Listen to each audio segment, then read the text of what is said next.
అందుకే నేను మొహమాటం లేకుండా చెప్తా. చాలా మంది ఆధ్యాత్మికత పేరు మీద శాకాహారం మొదలెట్టారు. వచ్చిన కొత్త ఫ్యాషన్. దయచేసి మానేయండి. ఎవరు తినేది వారు తినండి. పౌరుషాలు బ్రాహ్మణులు తినద్దన్నారమ్మా, అందరినీ మానేయమని చెప్పండి. అందరూ బ్రాహ్మణులు అయ్యే ప్రయత్నం చేయకండి. మా వృత్తులు పోతారు. మేమంటే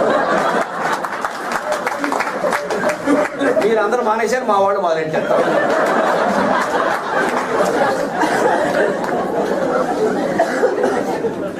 కమ్మవారు, రెడ్లు, కాపులు, ఇతర కులాల వారందరికీ మాంసాహారం నిషేధం చేయలేదు. రోజు తినమని అర్థం కాదక్క. నిషేధం ఎందుకు చేయలేదు అంటే హిందూ ధర్మం కోసం అవసరమైతే కర్రెచ్చుకు రావాలమ్మా. పౌరుషం ఇవాళ చాలా అవసరం. అది మానేసేసి మనమే ప్రకృతి వైద్యం అండి. పొద్దున్నే 2 దొండకాయలండి, 2 బీరకాయలండి, పొయ్యి మీద పెట్టమండి, కొయ్యమండి. జంతువులు అలా తింటామండి. ఉండగానే కోసుకుంటాం. దెబ్బైపోతుంది దేశం. ఏ తినేవాడు అది తినాలి. ఎక్కువ తినద్దని చెప్పారు. శాఖ